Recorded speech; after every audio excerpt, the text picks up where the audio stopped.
the scattering matrix, so the Green's function, simply the Green's function of the structure, you find that there are poles in the Green's function, and those poles lead to infinite growth of the both reflection and transmission. So those points where this thing happens, you call them the so-called exceptional points. And near this, you can exploit these exceptional points to enhance this transverse spin. That is, again, as I said, is theoretical proposal. We did some calculations. I could show you that how this transverse spin effects also can be enhanced by many orders of magnitude. Instead of piconewton, you don't need to have that kind of accuracy. With much lesser accuracy, you can measure this transverse spin momentum effects. Okay, so let us get going. So let us start with let us start with the simplest possible case. So the way you will be writing a standard transverse electromagnetic wave, of course, I am not writing the temporal factor anywhere. As I said, it is e to the power minus I omega t. So look at the structure. You go to Bourne-Wolf. Bourne-Wolf defines this polarization like this. By the way, let me make a comment here, which is maybe is not paid much of attention. When you talk about polarization, Bourne-Wolf defines a quantity P, which he defines at EY in phasor notation and then by EX. So let's say you are having a wave propagating in the Z direction, and this divergence of E is equal to 0. That tells you the wave is bound to be, so for a free space propagation, this electromagnetic waves is bound to be transverse in character. That means electric and magnetic fields must oscillate in the plane transverse to the perpendicular to the direction of propagation. So E and H must be in this plane, in this XZ plane, XY plane, and the wave is propagating K is in this direction. Now, in phasor form, I'll make another comment about these phasors later, because that is again a source of confusion amongst at least my students I have encountered. So this is a big source of confusion later. I'll talk about that later. So, but the Bourne-Wolf defines like this.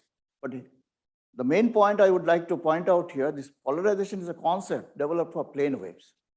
But when you talk about beams, it's a totally different kind of structure, totally different kind of scenario. I'll talk about that beams because in that case, and then this one, if we talk about beams, as I just now said, that this E, R, and T, you'll be writing it like this. So in the scalar form, I was writing as dkx, dky, and then e to the power I kxx plus kyy, and then plus kzz. Okay, and then I'm not writing the temporal part here, so let's forget about that. We know all that things. So, and then E, kx, ky, kz. Sorry. Okay. Now let's say this is scalar form. The moment in many literature you see in current literature, you'll be writing the Gaussian beam and everything in this. You call this thing Weyl representation, WEYL representation, or angular momentum representation.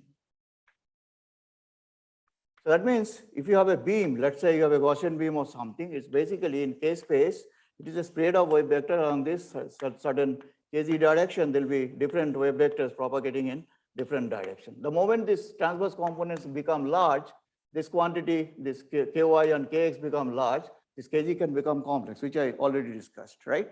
So for larger this transverse components, KX and KY, waves become necessarily evanescent in character.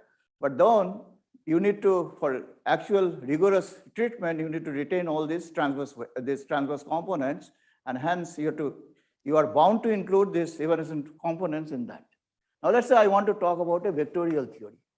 What people do in many of the literature, what they do, they will put just some EX, EY, and this thing, they will be putting it like this. So they transfer this Gaussian beam, they will say, okay, this Gaussian beam is having this Weyl representation, angular spectrum representation, and you can write an overall vector direction for this thing. But that is not, I would say, that is not correct. What this Debye and Wolf, they developed a technique where at this stage you separate out both this TE and then TM polarizations. So one is referred to as the S polarization, other one is referred to as the P polarization. And the way you do it is the following. Let's say you have this interface, and this is this interface. So this is this normal to the interface, and the wave is propagating this way. So this k is like this. So this direction k and the normal to the interface that defines the plane. That is what you call the plane of incidence. So now everything happens in the plane of incidence. That's not the case if you have this meta surfaces and other things. That's a different business. If questions are there, I'll focus on that. So now the question, so what do you do basically at this stage? You separate out the TE component. So TE component and the TM component. That's the so-called Divayu representation. Many of the students in IISER Kolkata under Oyon and Nirmalya, they did a lot of work along this kind of decomposition. Okay, so some of the posters also have that thing. So okay, so that's the way you avoid this thing. So, but remember that the main concept in this, if in phasor notation, both this UI and EX, they are complex quantities, this ratio determines. Now this quantity, if it is real,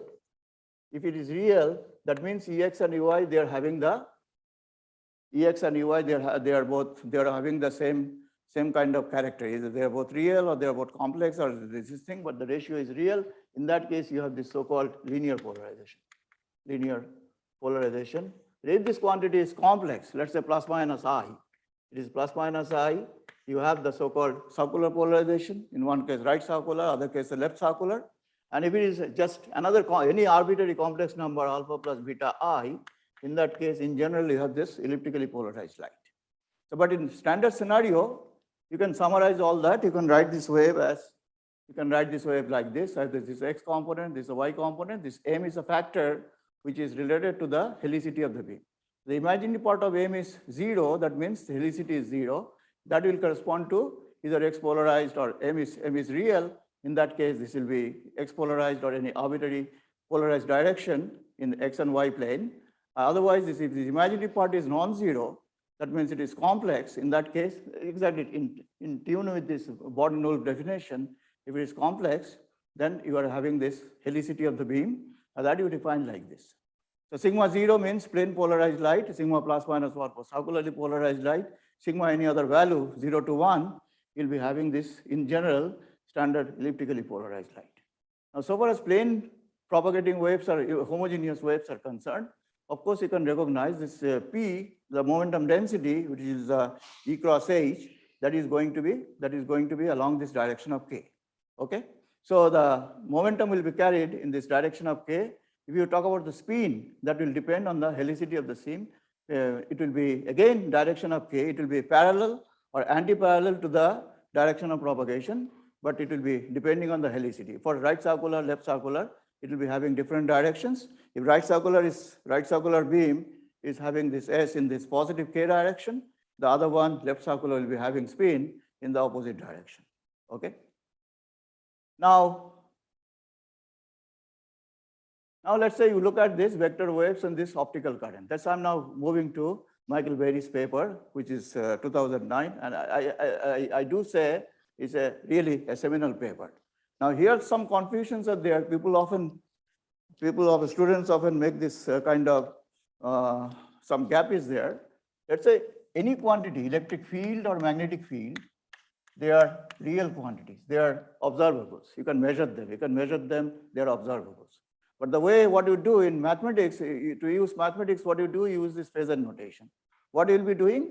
You'll be writing E as, let's say, half of, this is E to the power minus I omega t, and then plus E star e to the power plus I omega t. So what I'm doing basically, I'm writing the whole field, including the temporal thing, but I'm writing both these things together, and then I take the real part. So real part of that. So the real part is nothing but this plus this. That will be twice the real part of this quantity. Twice the real part of this is I take half. I'll be getting the real part of this thing. So I'll be writing real part of this E to the power minus I omega t. Now you take this thing pointing vector P. Let's say I take this P. P will be writing it as E cross H. This again a purely real quantity.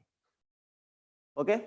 But in phasor notation, you'll be writing this 1/4 of E to the power minus I omega t plus complex conjugate, okay, and then cross this is this vector. And then this H e to the power minus I omega t plus complex conjugate.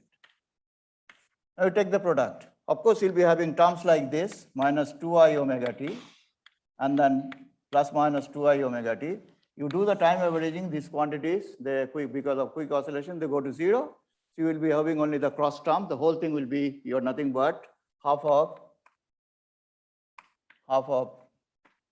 this is real part of E star cross H. That's the way you'll be writing everywhere. So that is what I've written down over here. Now you talk about something else, the D dot E term. D is complex and D dot E, the interaction part of the Hamiltonian or the light matter interaction. There also the same kind of thing happens. Here you can write it as some complex quantity phasor notation plus complex conjugate. And then E also will be writing like this. You'll be having again the same kind of combination, D star E and then D E star, that kind of thing. So don't just get used to that. This is the kind of notation you'll be using, but never ever think that we are dealing with actually complex fields. This is just for our notational advantage and mathematical advantage. Okay? Okay. Now what Berry did, he started off from this basic notion. He was looking at the Poynting vector, and then you write it like E star cross H. Then you can ignore the coefficients I'm writing there. I'm using everywhere SI units. Some books, they use this CGS unit. Tarak was using CGS units. But people are most used to SI units. I'll be dealing things in SI units. But after some time, I'll be dropping all these coefficients which are there. By the way, all these derivations, there is some calculations and other things. I requested our student, Ghanasham, to prepare a brief write-up so that all the technical details, the mathematical details, derivations and everything, it is there. Ghanasham is here in the audience. If anybody has any question regarding this derivation of any formula or something, you can ask it, okay? And some of these calculations are not that trivial. It's not obvious. So you have to really sit down and do the calculation. It's uploaded on the website. You can, anytime you can download. You can download my lecture slides also, doesn't matter. So then what it does, he looks at the structure. H, of course, you can use Maxwell's equation. H you can write to one of the Maxwell-Karlovy equation. So once you do that,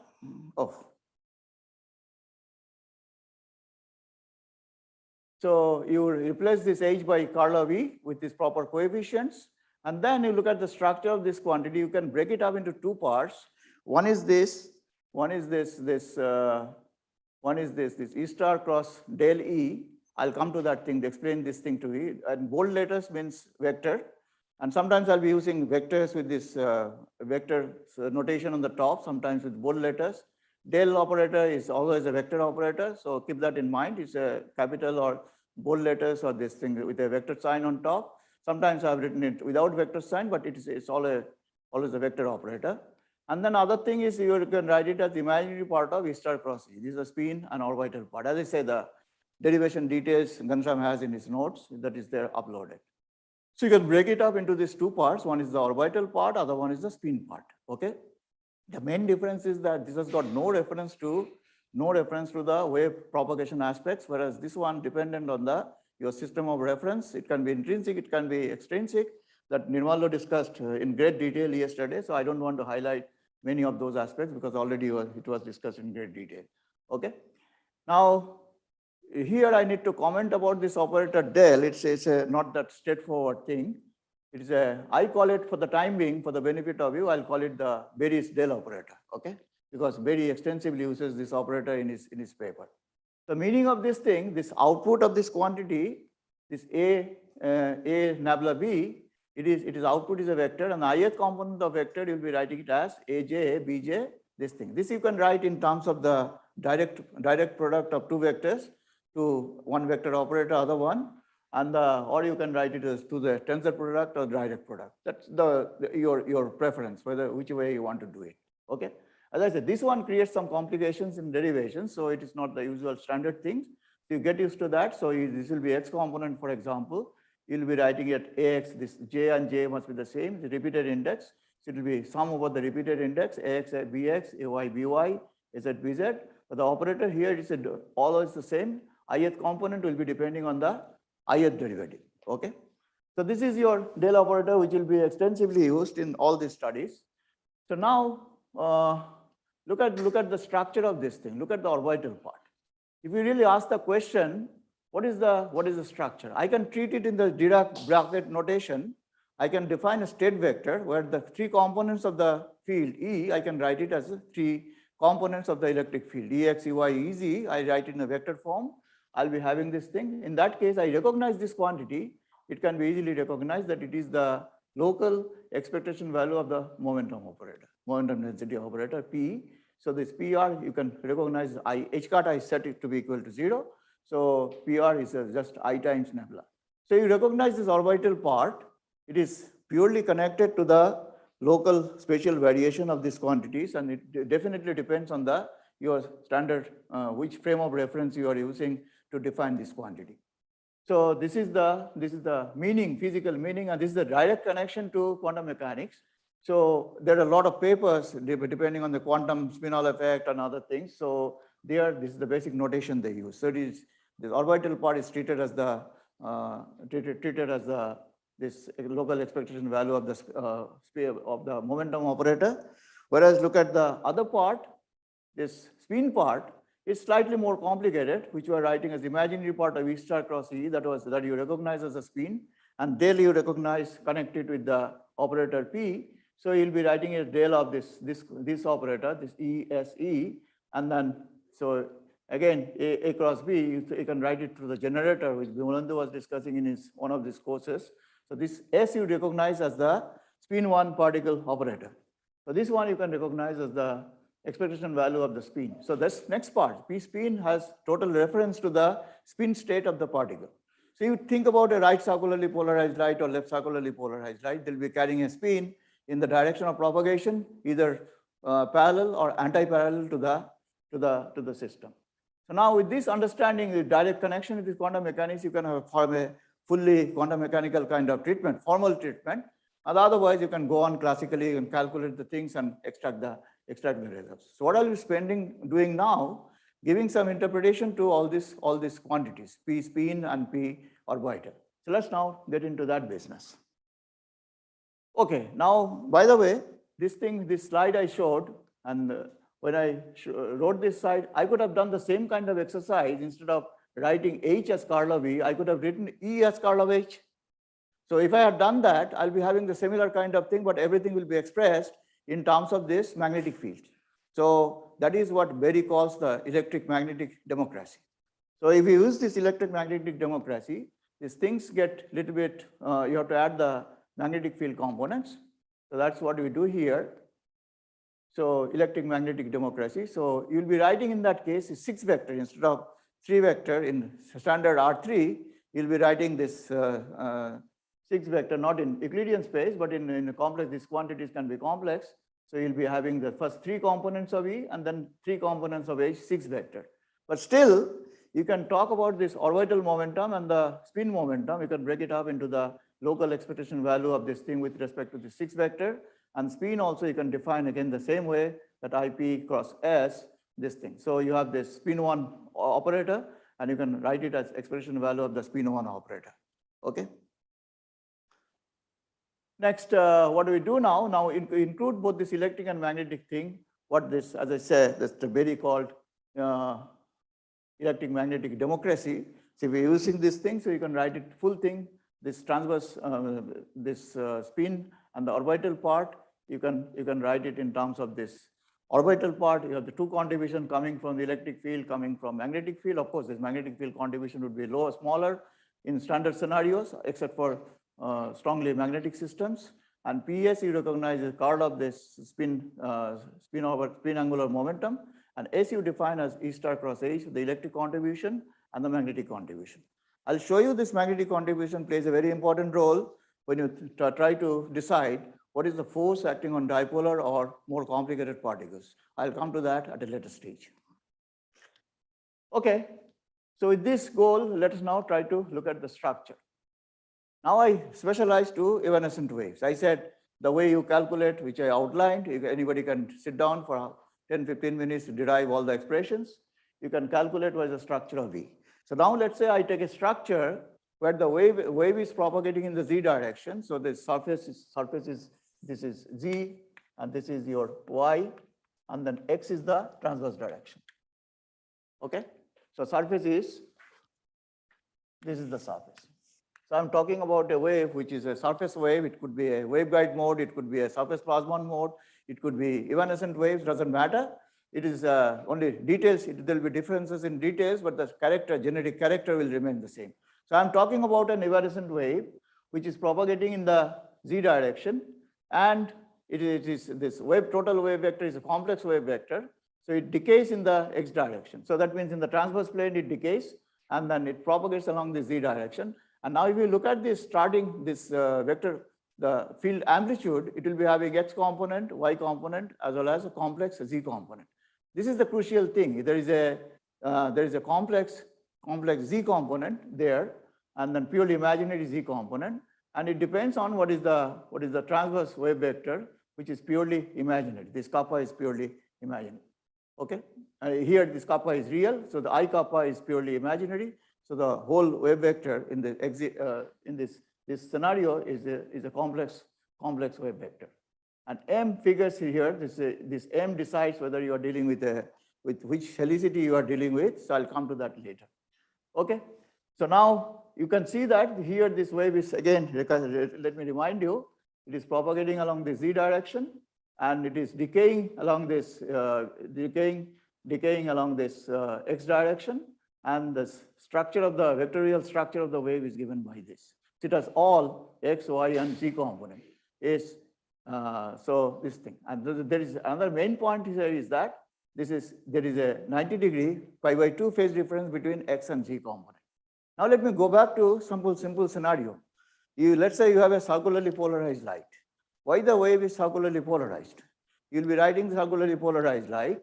Let's say right circular polarization as X, this some EXX, and then plus I. This is the X component, and this is the Y component. So that's the way amplitude is the same. That's why it is a circularly polarized light. So if it is a right circularly polarized light, you'll be writing it like this.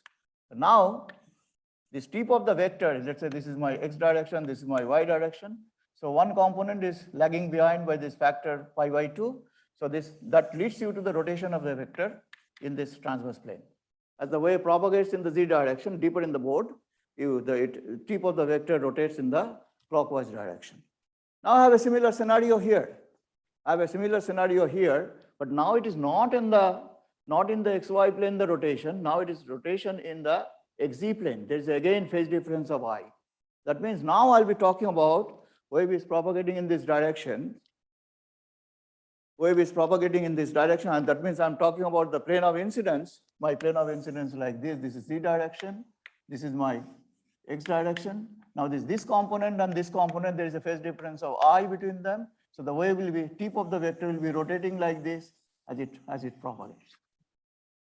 So the rotation is in the XZ plane. The moment the field tip of the vector rotates in the XZ plane, it creates a spin in the transverse direction. That's the physical origin of this transverse spin. Okay.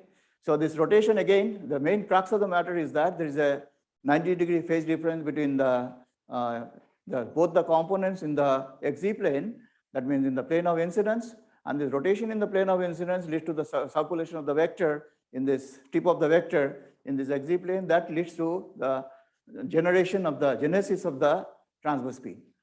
Now, once that is recognized, similar phenomena you can have in this other case also. You talk about a Gaussian beam. By the way, there's a classic paper they calls it the optical wheel. The things rotates as it propagates in the Z direction, in the XZ plane. The ILO and others, Banger and others, they had a paper. I don't remember the year. Quite some time back in the initial days of the spin orbit photonics, they had a paper. They could show that this in the Gaussian beam also, because of the structuring of the beam, that is a Gaussian transverse distribution of the field. It has an analogous circulation of the field in the plane of incidence, and that also you see the X component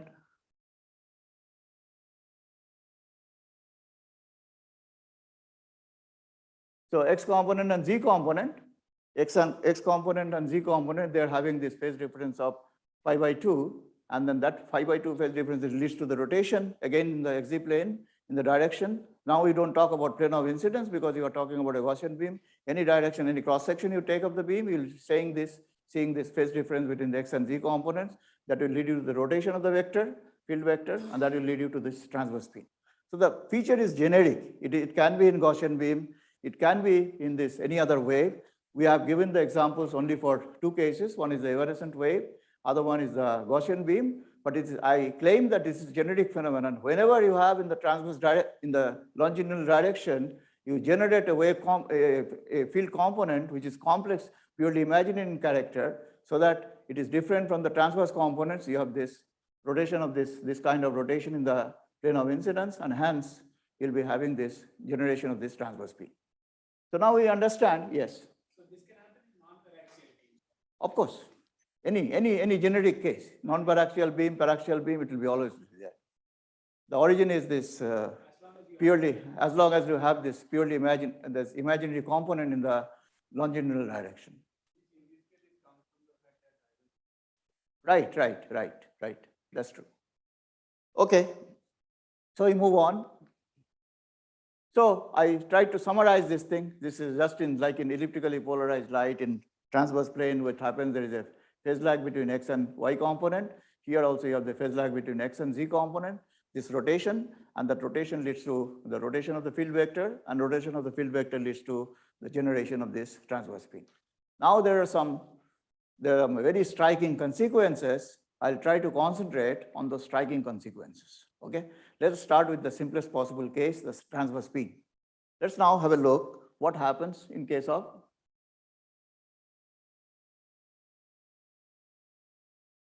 what happened? It's stuck or sort? Oh, no. It's lag.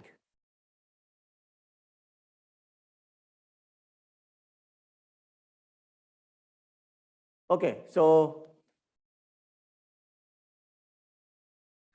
let's now have a closer look at the expressions and then try to see, as I said, this wave vector now is complex. If you take the Z component, having this thing Z, Kz is the Z component of the wave vector. It has a transverse component which is purely imaginary, which is given by kappa. Kappa is this, of course, this square plus this square has to end up with this K square. So K square will be Kz square, and then I kappa square it will be minus kappa square. You took to the same side, so Kz square must be equal to K square plus kappa square. So Z component is going to be larger than the free space propagation vector, that is K is the omega by C, that is your free space propagation vector, it will be larger than that. That's one of the characteristic feature whenever you have the excitation of the evanescent waves. Evanescent wave component, in case of plasmons also, surface plasmon wave vector is larger than the incident wave vector. Okay, so now look at the structure of this orbital part, spin part. Let's first concentrate on the momentum. This is the momentum density. You see this orbital part or the canonical part is proportional to the real part of K. That means it is along the direction of propagation. So canonical momentum always is along the direction of propagation. Whereas the spin part, if you look at the momentum, it has 2 components. One is very simple, again, this along this direction of this thing. And of course, it is decided by what is the character of the wave vector. It is decided by these things. Again, all the things are characterized by this part, but it has got no reference to the spin state, no reference to the polarization, the longitudinal part. But the transverse part, surprisingly, P spin has this transverse part which is proportional to the helicity. So the helicity you change, the spin momentum, transverse momentum is going to change its sign. So, and that gives you, again, remarkable possibility of the spin locking or the spin direction locking. You can control the way a surface plasmon will be excited if you control this state of the incident, state of the polarization of light, whether you choose the helicity. I choose a right circularly polarized light, I can excite the plasmon in the positive direction. If I choose a left helicity beam, then I'll be exciting the plasmon. I'll be going into the details in a later slide. The basic point here is mentioned here only. So the canonical part has canonical part will be this thing, this it's along this direction of K. Spin part has this component, which is the remarkable part, which is later I'll be connecting to the so-called, this is referred to the so-called Belinfante spin. The origin was in that 1940 paper. And but if you look at the spin momentum, the spin angular momentum, it is again having this Z component and Y component. So it has a Z component which depends on helicity, just like your circularly polarized light. Sigma will carry plus minus 1, it will be along this direction of propagation or opposite to the direction of propagation. Whereas there is a transverse part which depends on how damping, what is the damping factor. You remove the structure, that means you remove that wave is no longer evanescent. That means this kappa is going to be equal to 0. There is no kappa in that thing. Of course, this transverse part vanishes. So it's origin of this thing, the structuring of the beam. The structuring of the beam is the crux of the matter. It really decides whether you'll be developing a transverse component of the spin or not. So the moment you structure the beam, you may end up with this structure of spin, and there will be this thing. And by the way, this surprisingly enough, though spin is always connected to helicity and everything, the transverse spin, it is independent of the helicity. That's again gives you the basis for this spin momentum locking, because then in that case, the spin is independent of the helicity, but then it depends on this direction of propagation. You flip the direction of propagation, you'll be generating a spin in opposite direction. So that's what tells you that if you generate spin in opposite signs, that means you are with one polarization, you'll be exciting one wave, other case, you'll be exciting the wave in the other direction. Okay. If you have any questions, you can stop me, you can ask me questions.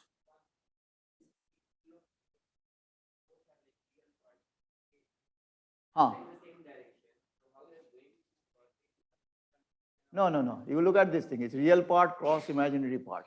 It's perpendicular to K, perpendicular to the direction of propagation. This part, which is PS, has a part which is cross product with this real part of K. Real part of K gives you the direction of propagation, right? It's a cross product. Cross product means it is perpendicular to this cross product. You are talking about the first part? This is along this direction of propagation.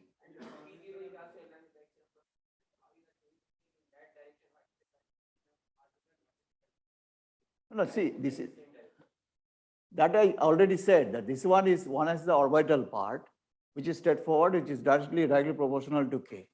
But this spin contribution, there could be this thing, there could be a part along this direction of propagation, and then there will be a part which is perpendicular to the direction of propagation. The part which is perpendicular to the direction of propagation is helicity dependent.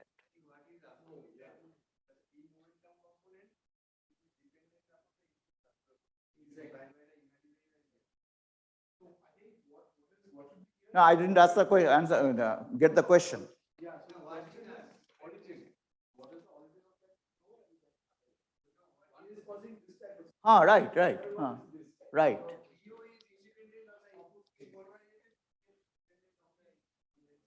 Right. Okay. This spin momentum locking, where you are saying that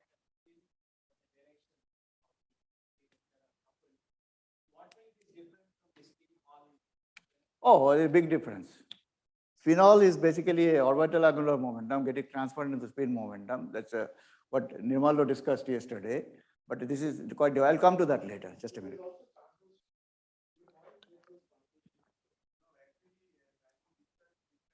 Yeah. It's all purely orbital effect.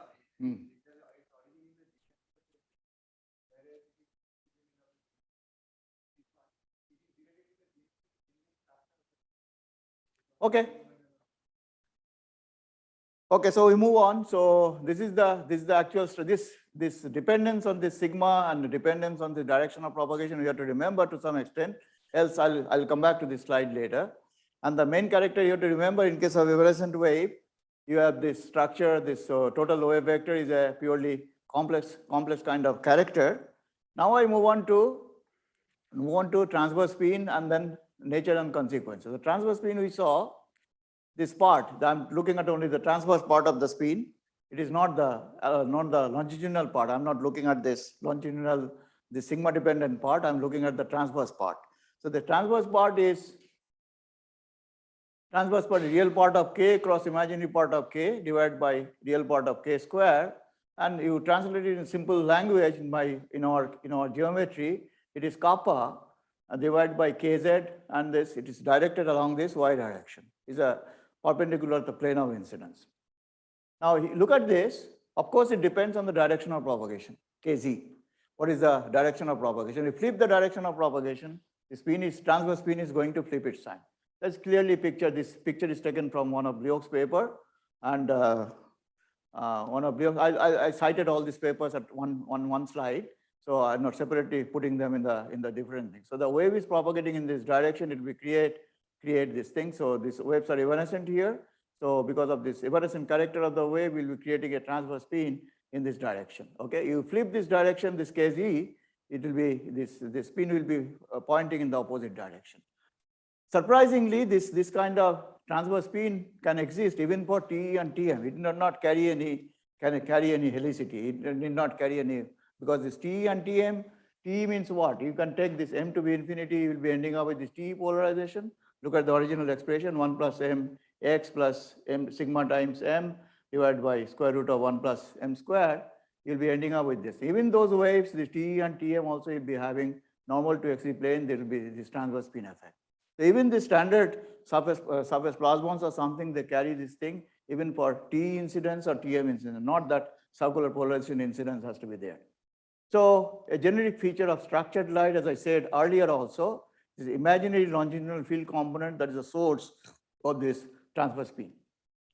And as I said, this all because of rotation in the XZ plane, the rotation in the plane of incidence. This is again a picture from Bloch's paper, as I said. And now we move on to more details of this spin momentum locking. Yes. Huh? Previous slide.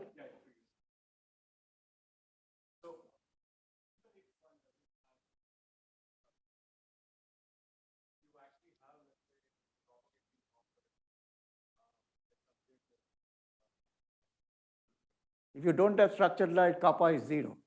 But you would be able to structure if you structure finally what matters is the structure of the electromagnetic field. That is what I need to bother about. I don't worry about how the structure is prepared. The field what you generate, that has to have a structure. Yeah, exactly. So if you now incident the light, for example, Gaussian beam already has a structure. Yes. So you consider that. Now you incident this light on and that would also be. Yes. That is what yes. So is there a way to really instruct these either through the digital or through yeah, I understand. So I think you can do it in many ways. You can lead to a final target is that you have to have a thing which is structured. And because of this structuring, you can generate this thing. The main thing, target, as I say, mathematically speaking, you have to have a longitudinal component which is purely imaginary in character. The moment you generate that, by which means I don't care, by which structure I don't care, but if you have that thing, you'll be having this transverse spin.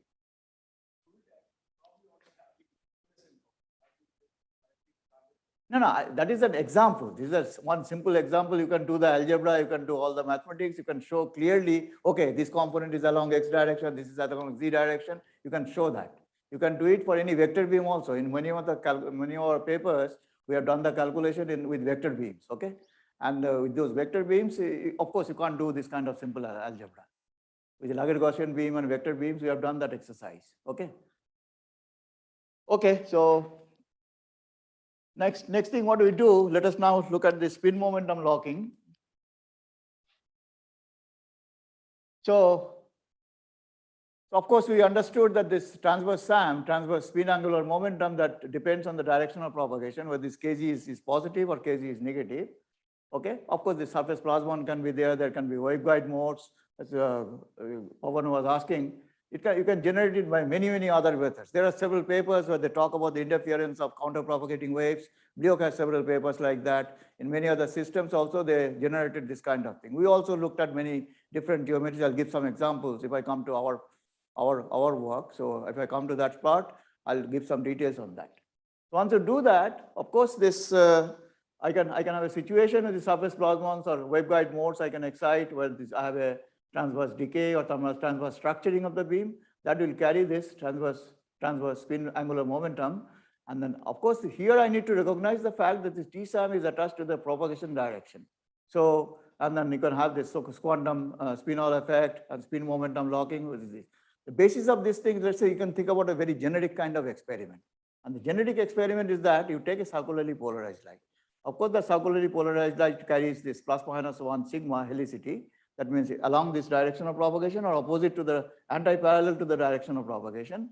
So this incident light will be having a helicity dependent polarization, which will be along this positive y direction or this negative y direction. It will create this transverse spin like this. And now I can have this spin transferred to a surface wave through a scatterer. So let's say I can have a dipole scatterer, I can have any other kind of scatterer. The first experiment they did in this Zayas group, that was with a groove. A single slit was there. I'll come to that experiment later. I can have a nanosphere, I can have any other scatterer, any inhomogeneity on the surface that can do the scattering. It can translate the spin to the surface mode. So opposite spin states will excite this SPs in the opposite direction. That's the spirit here. So if you have wave is propagating in this direction, spin state will be, or this coming with the helicity, which is having the positive, this sigma positive and sigma negative, they'll be having in different direction. So I'm coming in with this light with this right circular or left circular, that will be transferred to the surface mode via the scatterer. It will generate, depending on this thing, it will be going, this surface mode will be going either in the positive direction or in the negative direction. That's a simple idea of the spin momentum or the quantum spin-Hall effect of light. Now, let us now have a look what really happens in real experiments and how one can really translate this thing into an experimental scenario. So let us now talk about this thing, the spin direction coupling. As I said, this is that classic paper, 2013 paper. So here I need to just tell you one thing. I need to understand how this, let's say here they're talking about dipole scatter. There's a dipole. This dipole has only two components. One is the Z component. One is the Z component, other one is the X component. It doesn't have any component along this Y direction. And this kind of dipoles you can excite by sending a circularly polarized light almost at grazing incidence.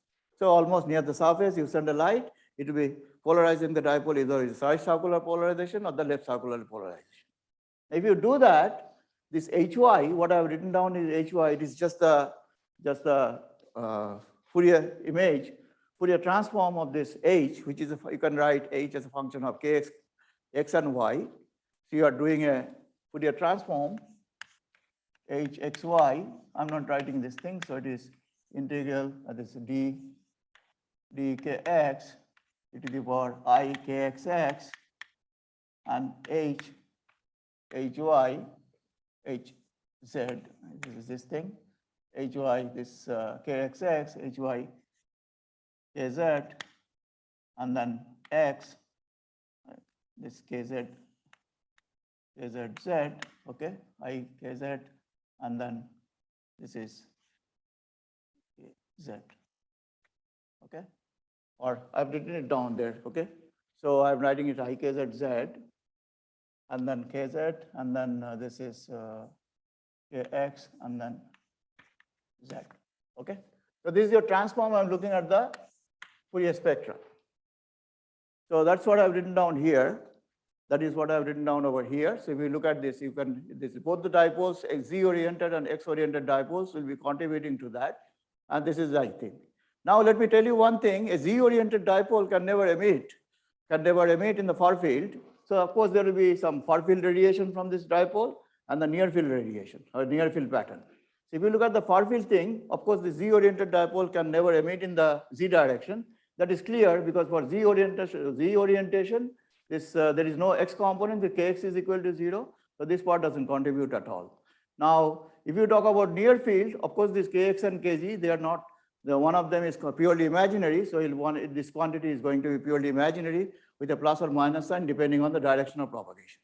So now everything matters how these two contributions, they interfere. There is a destructive interference and there is a constructive interference. To understand that, I need to understand how this spatial component, spatial Fourier component depends on this, what is the symmetry aspects of this part and the symmetry aspect of this part in the context of when I flip this x to minus x or kx to minus kx. Okay. So now I go to that slide, next slide, where this is more clearly explained. So let's now have a look. I'm plotting up everything, this spatial Fourier component as a function of ratio of this kx by k0. If I take this positive direction, this is kx positive direction, kx is negative direction. These boundaries, kx is equal to k0, that gives you the light line. So kx in modulus less than k0, that is within the light line, within the light cone. And if you take this kx larger than k0, that means beyond this 1 plus and minus 1, it's outside the light line. That means within kx k0, within minus 1 to 1, waves are propagating, and outside the waves are evanescent. So now I have to decide what is the character of interference inside this light cone and outside this light cone.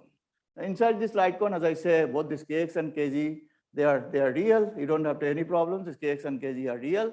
But if you have this outside the light cone, this kg can be purely imaginary, because it will kg will be writing as k square minus kx square.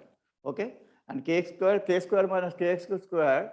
That means that is going to be larger than is positive thing. It will be outside this light cone. So the waves will be evanescent right over here, there. And in this domain, you can either excite these different kinds of modes. You can take a waveguide structure. You'll be having this green line where this waveguide mode will be excited for this positive value of kx or this negative value of kx. And this red line is for surface plasmon. Again, when you have this thing, this kx satisfies kx by k0 is equal to the surface plasmon wave vector, you'll be exciting the surface plasmon, both either in the positive x direction or in the negative x direction. Okay. Now look at the symmetry of this thing. Px and Pz are odd and even parity with respect to this thing. That's clear.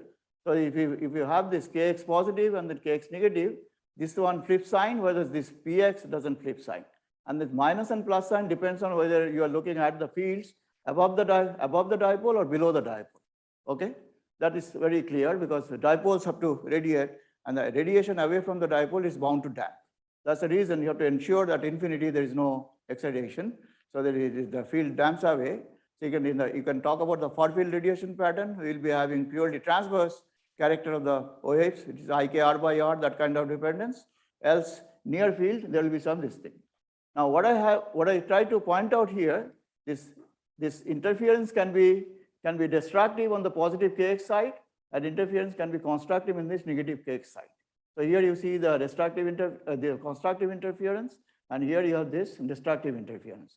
And you can maximize this destructive interference instead of this right circularly polarized light. If you take this elliptically polarized light, you can make this quantity. Black solid line is for right circularly polarized light, and dashed line is for this the elliptically right circularly polarized elliptically polarized light. You can make this quantity 0. So main point is that you create an asymmetry in the positive x direction and this negative x direction. That means in one direction you'll be having the propagation of the wave, other direction it will be nullified. It won't be propagating. So that's precisely the experiment they did in Zayas group. And what they did, yes, any question? Okay. So what they did is the following. They mimic this dipole by this, let's say they put a dipole over here, some molecule or something, I don't remember, they didn't give the details or something. And this group was mimicking the situation where you have the scatterer. This group will be a scatterer, this will be behave like this, and then you have a right circularly polarized light, you will be creating the right SPP or this left SPP. So you look at this thing, so you can change the polarization of state of light by this lambda by 4 plates, orientation of this lambda by 4 plates, which Nirmalya discussed at great length yesterday. You can move you can change the character of the light from this left circular to right circular to left circular. And in one case, you see, when you choose this linearly polarized light, oh, this picture is not showing, I don't know why. You can see the picture, right? Let me just say in words that for this, if you take this linearly polarized light, which is the equal superposition of right and left circular, you will see the equal spots on the left and right side. So there is equal probability that wave can propagate in the positive direction and the negative direction. Now, preferentially, you take left circularly polarized light. You'll be exciting this in one direction. For this one left SPP, you'll be having exciting in one direction. Wave will be propagating preferentially in the left direction. In other case, wave will be propagating in this right SPP, right direction. Thus, philosophy is like this. So you you excite both the dipoles, X and Z oriented dipoles, and it is interference not only in the far field. It is interference. This effect is because of the interfering effects, destructive and constructive interference in the near field. And the near field interference leads to the fact that it will preferentially choose one direction and the wave will be propagating in this thing. And the state of direction of the excitation of the surface plasmon or this thing on the surface, that will be decided by the incident state of polarization. That information about the incident state of polarization is carried to the surface by means of this scattering, by a nanoparticle, by a group like this, by any other mechanism, any inhomogeneity on the surface. Yes.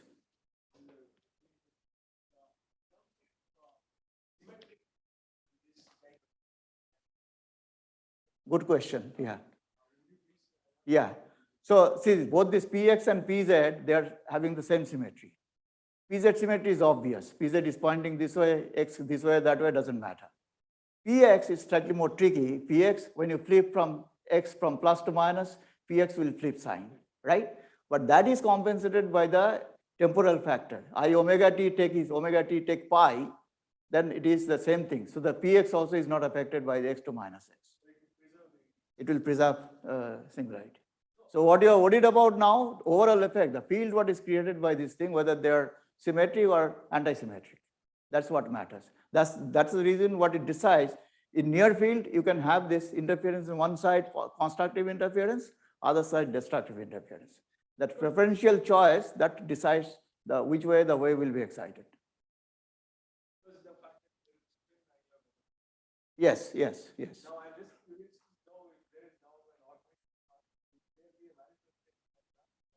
I don't know. I haven't seen any paper. There should be something, of course.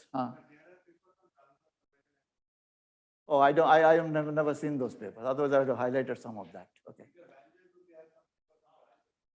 Which group is that? Nirmalya? Oh, I see. Okay, so we move on to more exciting things and surprising things.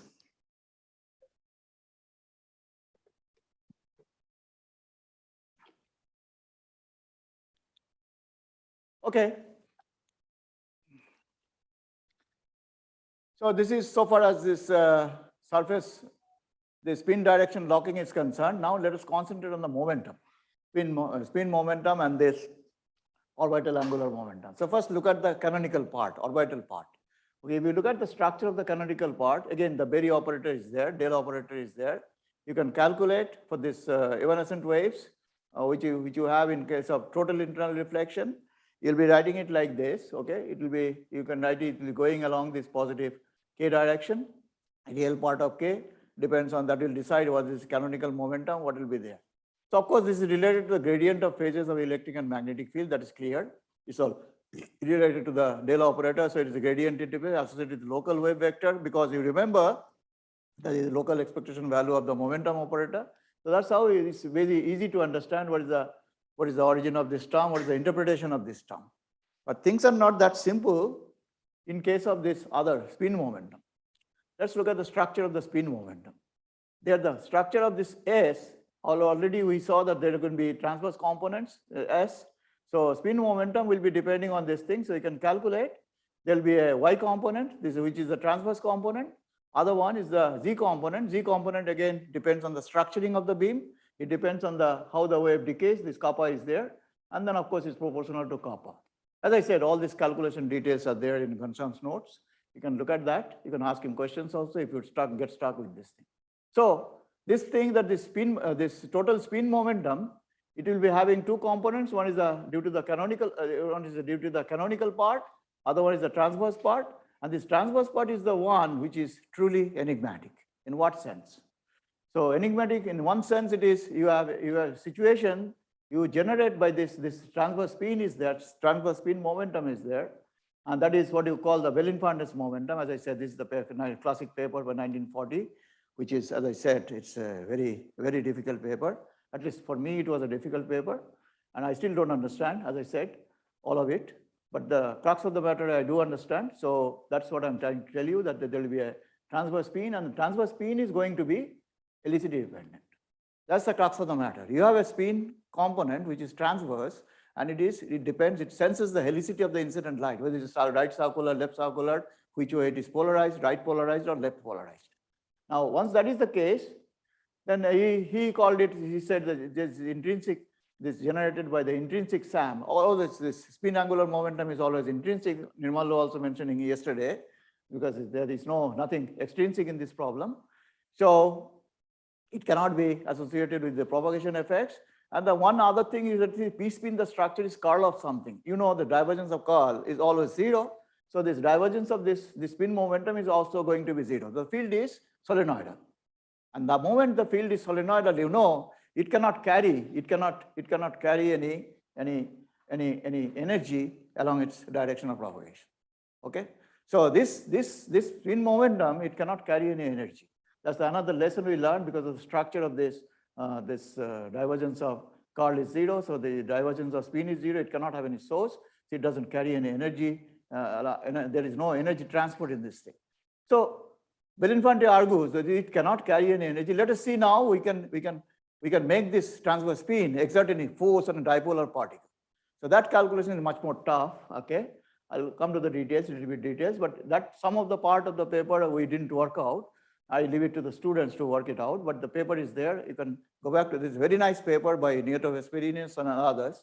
So you look into that paper, you understand how complicated the scenario is. Okay. So the argument is that if you want to have any spin information about the structure, then of course you need to look at the SAM. So it's the primary quantity you can think about. Whereas you talk about the transverse spin, the spin momentum, this Belinfante momentum, that quantity still, since it is having this enigmatic character, you call it basically, at least Belinfante used to call it virtual quantity. You can't directly, he used to believe that it cannot be measured. Okay. So that is the next point. So you look at the force on a dipole. Now you calculate the force on a dipole, you know, electrostatic, the way you do it is P nabla acting on E, the variation of E. So if you have a structured field or E is structured, then P nabla, it generates some non-zero effect, and P nabla E will create a force which will be exerting this thing. So that means by structuring the field or structuring this thing as in tweezers or something, you can make the particle feel some force which can keep the particle in place in an optical tweezer. Owen will talk about that in his whole lecture, right?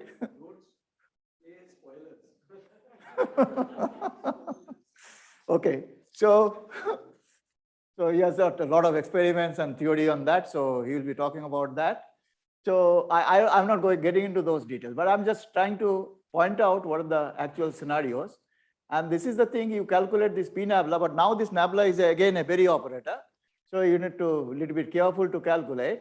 And this WE is the energy density, electric energy density. WM is a magnetic energy density. You recognize them as epsilon E mod square and this mu H mod square. That is the WE and WM, energy density of the electric and the magnetic field components. So if you work it out, you learn that there are two parts. One is the first part. Of course, it depends on the spatial variation of the energy density, which gives you the so-called this gradient force, which is quite familiar in the scenario of this optical tweezers. Okay, and second part, of course, you recognize is the canonical momentum, the force it can exert, and this canonical momentum exerts this force. But lo and behold, there is no reference in this force to the spin momentum. So it just doesn't appear in this force expression on the dipolar particle.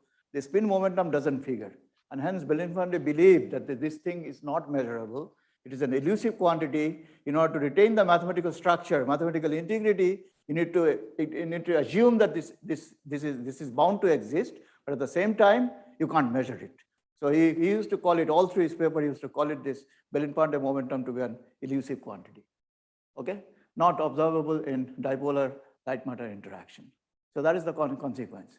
Now, is the situation so bad that is it that there is something mathematically exists, we can never measure it? The answer is very optimistic that it's not that. There is a way out. And the way out, again, I don't understand completely one statement. I was discussing with Nirmalya this morning or yesterday, right? So I still don't have the answer. Maybe one of you know the answer, but you can give me the answer. So here, this kind of meeting is good that I can clear my own doubts if from input from the participating people, okay? Or learn few things, those things. If anybody can illuminate on those points. So what is that? So then you look at this thing, you look again, this, you want to measure this helicity dependent momentum. So Belinfante momentum, you can observe in this interaction of electric and magnetic dipoles. There's a striking fact, even if you take a non-magnetic material, that mu is equal to 1. Even in that case, you do a mu, that mathematical part we understand. You can have a magnetic polarization distribution, polarizability distribution. You do a mu expansion, you know this mu expansion you write it in the basis, this spherical harmonic basis, the vector spherical harmonics is pretty complicated. See, the point here is that when you go to the spheres on this mu scattering problem, in general, you are used to this, all this spatial harmonics, YLM, theta phi, all those functions, you know, in the context of the scalar problem, scalar hydrogen problem. You know that. You deal with this YLM, theta phi, those functions e to the power Im phi in the context of scalar functions. But if you talk about a vector scattering problem, actual rigorous vector scattering problem, that was due to Gustav Mie way back in 1905 in the same journal, same just took physics, where this Einstein had the seminal paper, 1905 paper. This paper, this result was there in the same paper. So he worked out this theory, rigorous theory. There is no approximation, nothing. He showed that you can do the expansion in the so-called this vector spherical harmonics. You can calculate. So each component x, y, z, r theta phi component in the spherical system, they are functions of this YLM theta phi. At the same time, you can distinguish between two classes of solutions. In one case, the radial component of the electric field will be absent. We used to call them the transverse electric, but it's not our usual transverse electric. In other case, radial component of the magnetic field will be absent. In that case, you call them the transverse magnetic fields. So you can design the problem in terms of this vector spherical harmonics. Here also the same story. You have you want to calculate the magnetic polarizability. You do a general mu expansion. You will see that even for case mu is equal to 1, they'll be originating from this higher order mu series in the mu series. This is the non-magnesium thing. So for the time being, you can assume that both this electric polarizability and magnetic polarizability, they are not zero. Now again, you calculate the force. By the way, this I gave the reference in the previous slide. This is the Optics Express paper 2010 by this Nath and others. It's a very classic paper. And I strongly advise the students to go through this paper to work out the steps. We did some, but then we didn't complete the story. There was no time. And you can calculate what is this change in the force because it's electric magnetic interaction. Electric and magnetic interaction. It turns out that this force has a reference to the total pointing vector. Pointing vector, total momentum density of the pointing vector. The moment it contains this total pointing vector, of course, it has the spin part, it has the orbital part. So the spin momentum also plays a role in this thing. So that's how it can be discernible in the interaction with the electric and magnetic particles. And that was the experiment done by the Riken group. I'll give some details about that experiment. And there, I think I'll move on to something what we did over the years. Okay, so how much time I have? About time. 9:30 I started. It's about time. Okay, fine. I'm almost at the end, no problem. Okay, so this force is transverse to this gradient and radiation force. This, canonical momentum as this gradient and radiation force that I showed you earlier. And this is proportional to this thing. If you assume that this imaginary part, these are real quantities, there is no absorption in the medium, you can assume both these quantities to be real. In that case, imaginary part is 0. And once the imaginary part is 0, this force is going to be, P spin is going to be along the direction y. So it will be a transverse force. So this transverse spin momentum will exert a transverse force. And that was calculated, that was proven in another And that's how this you can look at this elusive Belinfante spin, and you can check the character whether it's truly helicity dependent or not. So the experiment was done in 2016. It's a Nature article. I just give the summarize this result, and there I think I'll end the thing. I won't get into my own research or something. That's not important. It's a tutorial lecture. So this experiment is like this. There are two laser beams were used. One is 561, the green laser.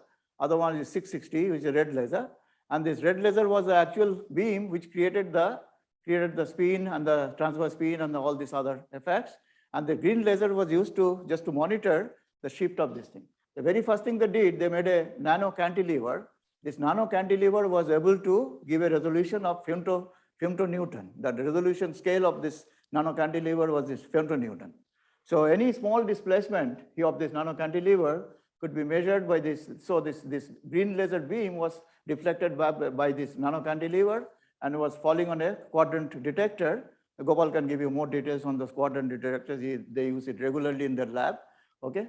So, and that's how they could know what is the displacement, what is the force acting on these particles. And the basic idea was that red laser was used to totally internally reflected on the bottom of this nano cantilever. That's how they were creating an evanescent wave. And the picture is like that. If this canonical momentum will be going the same way, so the canonical momentum is along the direction of the surface mode. And if you have a transverse spin momentum, it will be in the transverse direction. And the spin momentum will be depending on the helicity.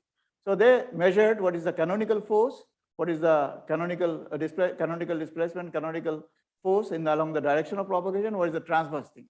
So the longitudinal part, they could see that there is no dependence on helicity. And the the polarization state of the incident light, which was controlling all this momentum, they were changing from quarter wave plate from -45 to +45.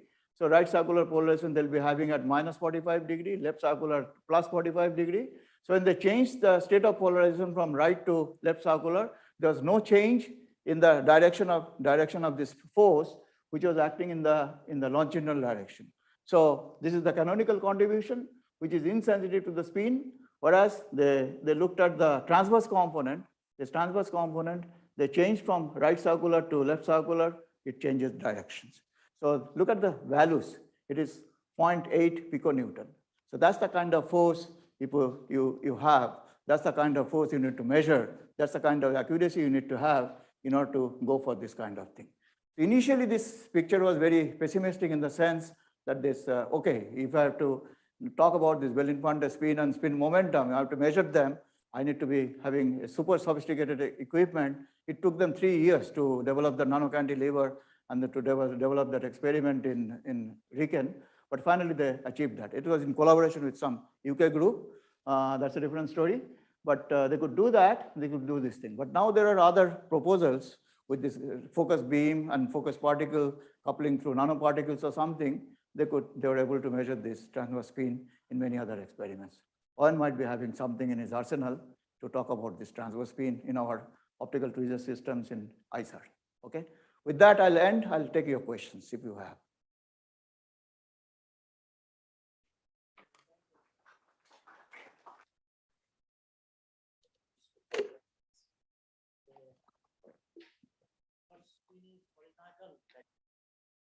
Yeah, transverse spin, P spin, yeah. Yeah, divergence of that spin is 0. So in principle, it should couple to like a lot of these things. It can couple to magnetic fields, but then not coupled to this thing. But you have shown that it couples both electric. So you have a magnetic polarizability, magnetic particles, effective magnetic particles. It is not there actually. So even in non-magnetic materials, you can create that magnetic polarizability. And because of coupling of the electric polarizability and magnetic polarizability, you can see the signature of this transverse spin. One has a question? Yeah.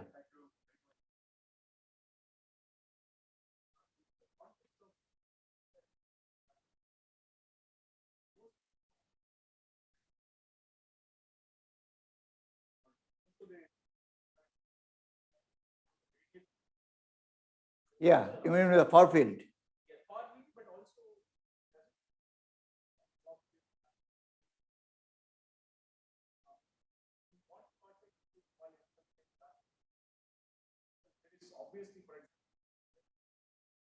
Yeah, yeah. I understand. Yeah. It's also elaborate on how important. I don't have the details how they tackle this problem because all these things, signal to noise ratio is a major issue. As I will say that signal to noise ratio will be a major issue. You are measuring something. So all those 3 years that was gone in perfecting the nano cantilever. They wanted to have some setup, and this UK group, they did that, the nano cantilever. It took them quite some time to have a precision of femtonewton. Once they did that, then only they went for this kind of measurement. Okay. And here the heat is not an issue because they were doing it experiment. This red laser is a diode laser. It was. It doesn't generate much of heat or anything. There is no heating effect, or no, the plasmons are not involved because it's a total internal reflection. Glass prism base is there. That kind of nano cantilever is a standard evanescent waves. So you don't have plasmons also. So heat dissipation is not an issue. This other thing is not an issue. The high power lasers are not used. The heating effect is not an issue. So that is not the main source of this lowering the signal to noise ratio. Yeah. Yes. That's true.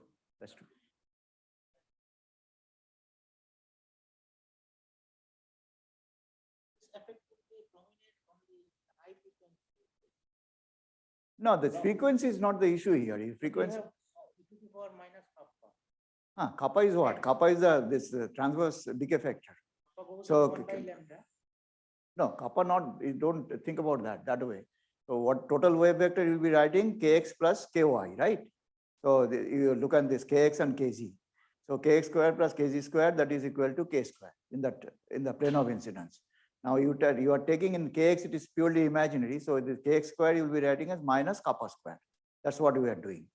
So as such, you are talking about standard wave, 2 pi by lambda is k naught. Okay. So wavelength doesn't play. You can do the experiment perhaps in other frequency range also. That's not the issue. Huh? These experiments they did in the optical domain with the standard red laser and this green lasers. Green laser is for measuring, but red laser was 660 nanometers, as I said. It's the usual standard light, diode laser light. Okay, that is not thing. The only thing is the frequency has to be quite stabilized so that it doesn't fluctuate. That constant was there.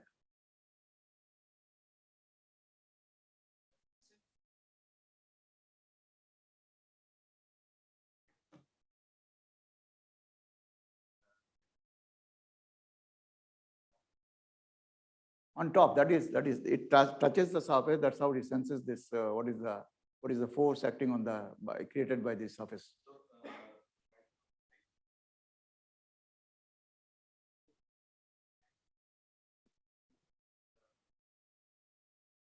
Yes, right.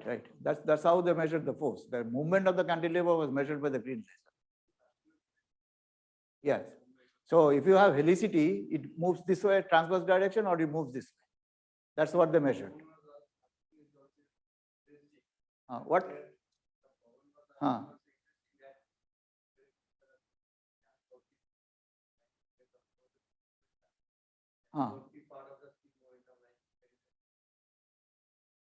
Unfortunately, absorptive thing, these people didn't talk about in absorptive medium. Because the effects will be so small. It's so small, I don't know how it will affect the signal to noise. It also could be slow also,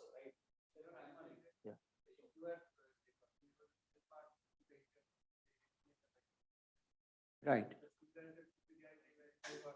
Yeah. Right. That's true.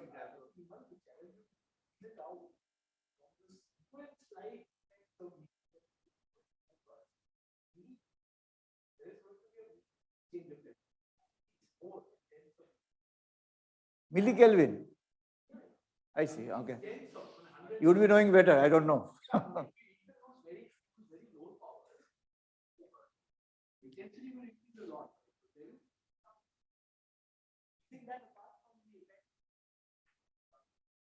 I don't think the heating effect is crucial. You are working with. Yeah, that's true. Yes, of course.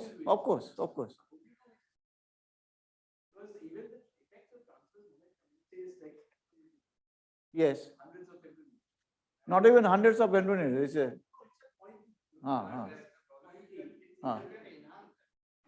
Yeah, that's the issue. Now you enhance because of this by. No, that's the thing. See, this is my research part. I didn't I could not get into. Our whole target was to use resonances to enhance the effect. So you use the enhancers, so you can use the local field. So you are still working with this nanowatt lasers or milliwatt lasers, but no, milliwatt lasers, okay?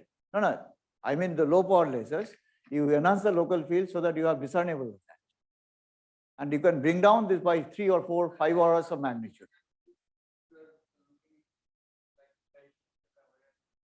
That's what I did. The last calculation, what we did, that is with BIC, maybe in one of the posters it is there.